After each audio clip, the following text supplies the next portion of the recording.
पधारिए प्रभु, मेरा भोग स्वीकार कीजिए।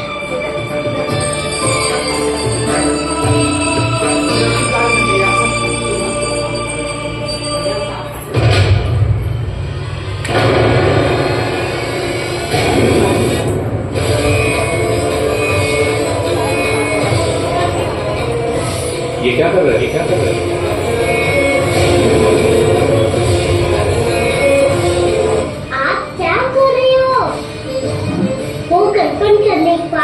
थोड़ी प्रतीक्षा करनी चाहिए। नारायण को वो खाने तो दो। पर तुम तो नारायण नहीं हो। लल्ला जी, तूने क्या करो? क्षमा कीजिएगा महाराज। भूल मेरी ही है महाराज। बात यह है कि जब से इसे पता चलो कि आज एकादशी है, तब से जब नारियल के लड्डू मांगना था, वो समय के अभाव के कारण मैं ना दे पाई। मैं दूसरे नारियल और गुड़ ले आती हूँ।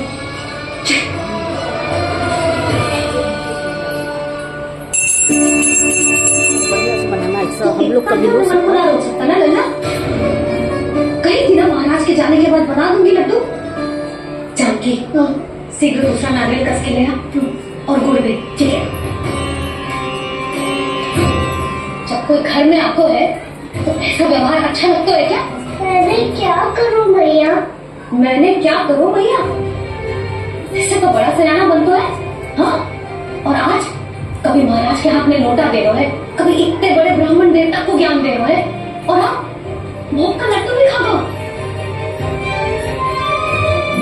चुपचाप यहाँ शांति से बैठ जा और हिलियो मती।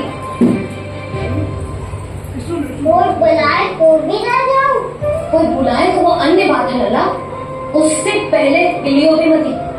हाँ नहीं तो भाभी जी जाके ध्यान रखियो जी, जाए ना यहाँ से।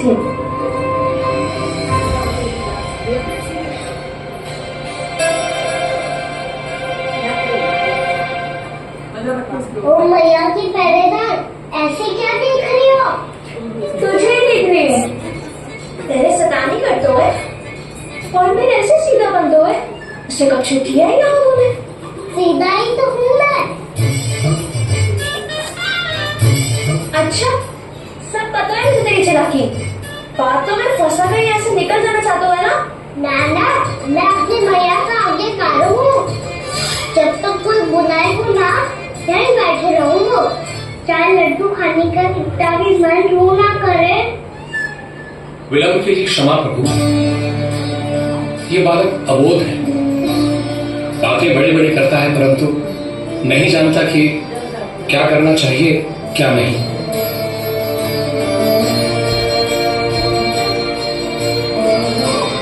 पधारिए प्रभु, भोग ग्रहण कीजिए प्रभु।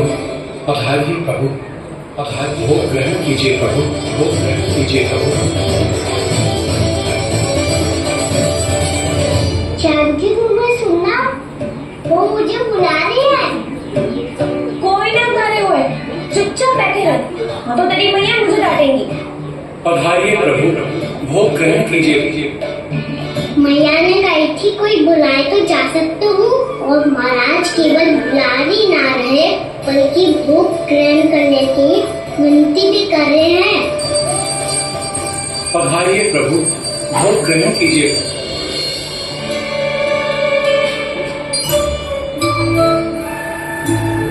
वैसे बात कहूँ, तुम्हारे घर का माखन बहुत स्वादिष्ट था। तो तू स्वीकार कर रही हुआ कि तू मेरे घर चोरी करने आया था? हाँ। जसोदा भाभी, देखो इसने मान लिया कि जो चोरी करने आया था। देखो, अरे इसको फंसा दिया मुझे।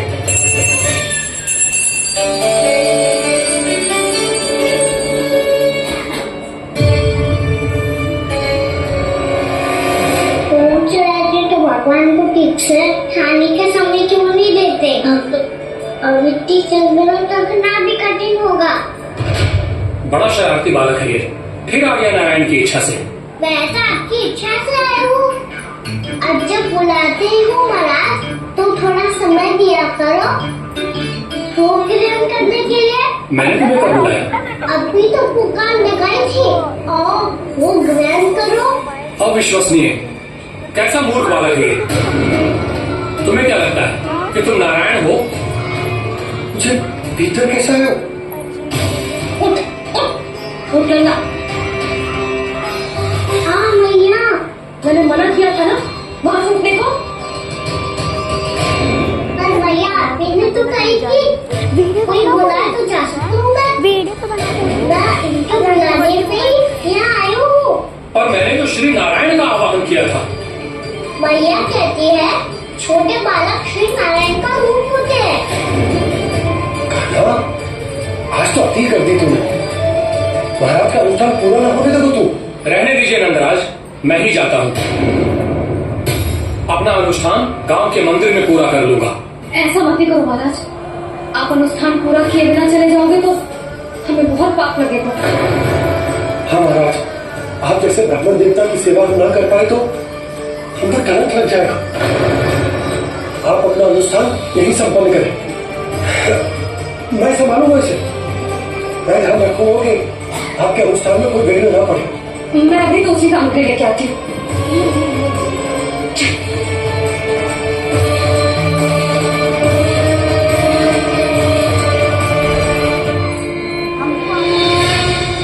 इसे तो मैं रोहिणी चची के यहाँ छोड़ के आती हूँ। जानकी से ना समझे मुझे। यशोदा, वहां भी नाम कर मुझे। इसे मैं अपने भैया के आगे कर जाता हूँ। चल उपनंद भैया। नहीं, मैं तुम्हारे पास ही आ रहा था। क्या बात है, खाना भी आया है? आओ अंदर आओ। आओ अंदर आओ। क्या बात है, सब ठीक हो? ना भैया, ये है ना आपका कान्हा। ये अपने बाबा का नाम डुबो के माने को। तू यहीं बैठ, यहां से हिले को ना तू। अरे बड़ा बैठकर डूबे हो भैया।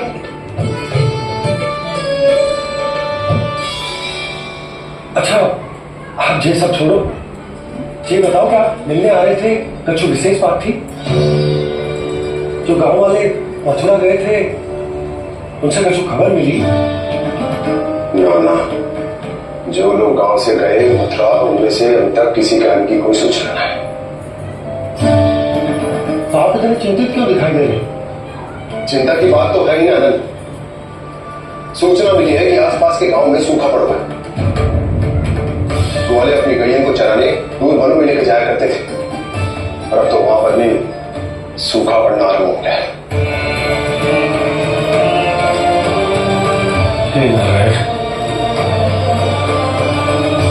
तो हमारे गोकुल की क्या स्थिति है भैया?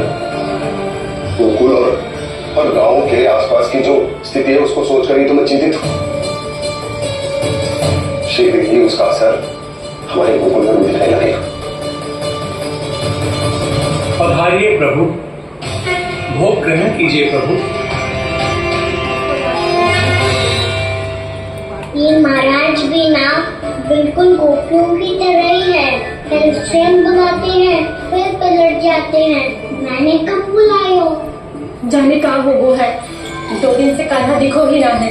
हाँ, किसी के घर भी ना आया, माखन भी चोरियां की। अस्वस्थ तो ना हो वो, कहीं चोट लग गई हो तो हमें जब को देखना चाहिए। ये माखन चोरी के आरोप के बाद जशोदा हमें मिलने भी देगी क्या कान्हा से? किंतु मौसी, हमें प्रयास तो करना चाहिए ना। हाँ, जानकी को नंद भवन में प्रवेश मिल गया है और कोई बड़े महर्षि भी आए हैं। पूजा चल रही है मंदिर में। तुझे तो सब पता है, छुप कर देख रही थी क्या? ना, मैं तो बस वहां से आ रही थी तो दृष्टि पड़ गई मेरी। चाहे जो कुछ भी हो, पर सोचना उपयोगी है। क्या पता इसी बहाने हम सबको प्रवेश मिल जाए। चल।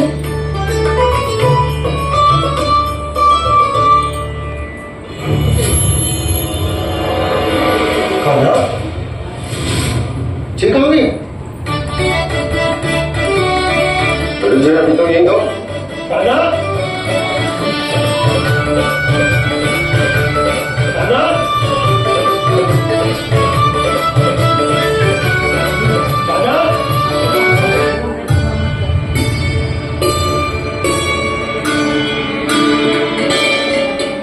कीजिएगा नारायण। आज बार बार अनुष्ठान में विघ्न आ रहा है, कैमरा पे परंतु लगाओ, आप तो खाना जानते की तरफ हैं। करो, खाना उधर करो इधर। मेरी श्रद्धा और मेरी भक्ति पूरी तरह से सच्ची है, शुद्ध है। इसीलिए कृपा कीजिए प्रभु, पधारिए।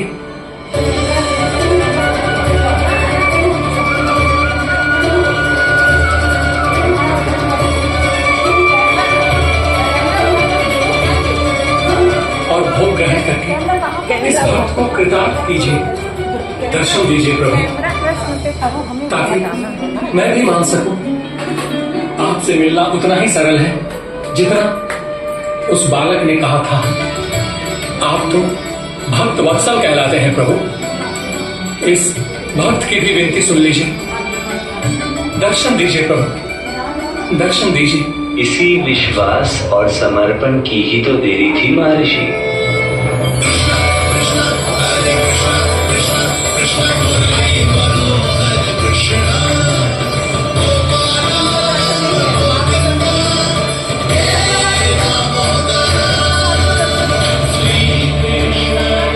कान्हा,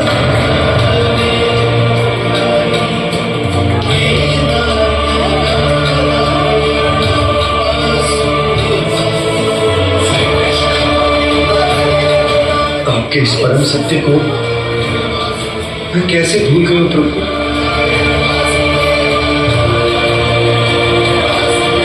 अरे तुम फिर आ गए? अब आज इतना प्रेम और भक्ति से बुलाओगे तो आना ही पड़ेगा ना। एक ही बात को कितनी बार समझाओ? मैंने तुम्हें नहीं बुलाया, मैंने अपने प्रभु श्री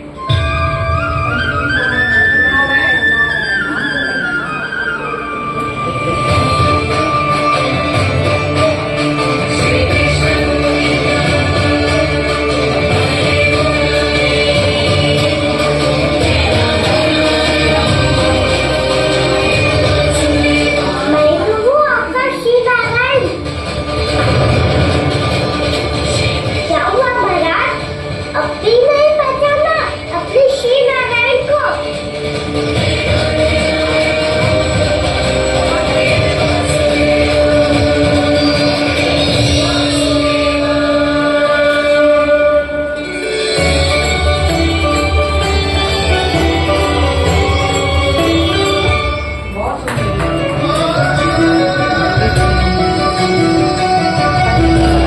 प्रभु, क्या सचमुच आप मेरे सामने हैं? क्या पता आपको भी तीर्थ स्थानों पे भी नाम मिले, वो यहाँ मिल जाए श्री नारायण की इच्छा से। आपने सत्य कहा था प्रभु, आपसे मिलना बहुत सरल है, पर मैं अबोध समझ ही नहीं पाया। आपको अबोध कहता रहा। आप सामने थे और मैं पहचान ही नहीं पाया। मुझे क्षमा कर दीजिए प्रभु, मेरी भूल को क्षमा कीजिए प्रभु। आपकी पूजा करने के लिए आपको बुला रहा था और आप ही को भोग खाने से मना कर रहा था। तो अब तो खिला दो ना महाराज, श्री नारायण की इच्छा से।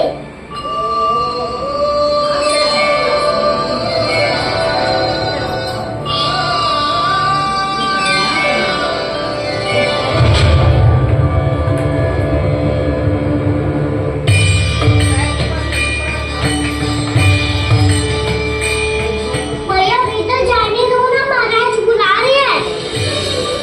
इधर तो बिल्कुल ना जाने दूंगी मैं। रुक।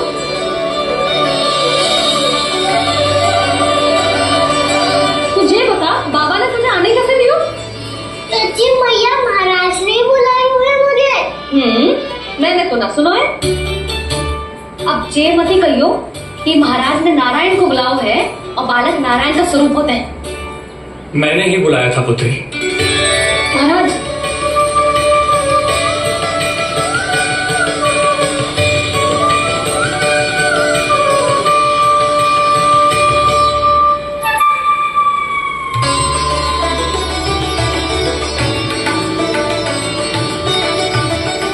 महाराज, अब आप मेरा सत्य जानते हैं, पर कृपया मैया को पता ना चलने कीजिएगा।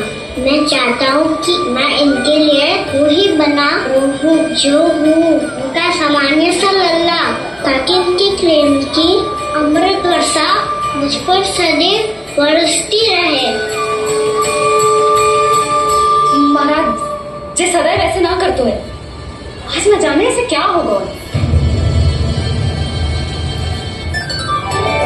ये शैतानी ना थी यशोदा, ये तो प्रभु की लीला थी।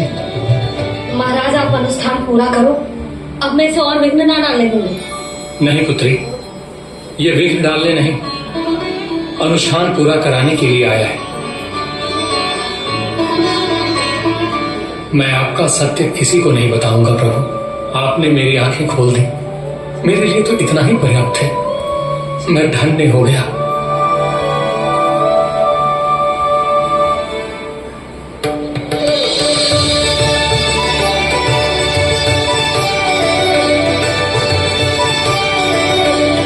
जी आप क्या कर रहे हो महाराज?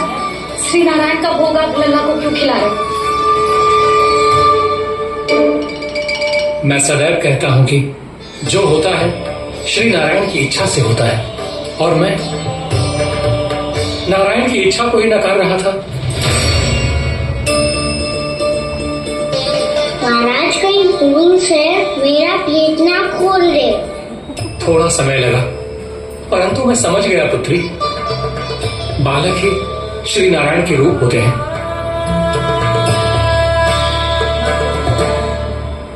भैया देखा मैंने खाई थी ना।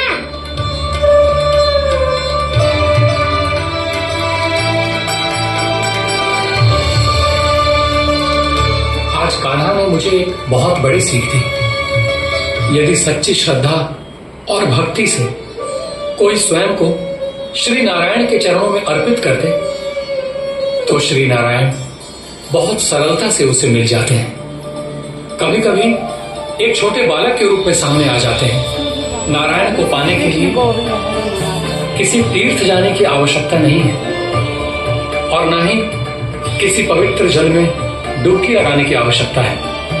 इन्हें पाने के लिए चाहिए तो केवल सच्ची श्रद्धा, सच्ची भक्ति और पूर्ण समर्पण। मैं इसे आशीर्वाद देने आया था, पर इससे मिलकर मैं स्वयं धन्य हो गया हूं। जी कैसी बातें कर रहे हैं महाराज? लल्ला को मिलके धन्य हो गए का क्या अर्थ है?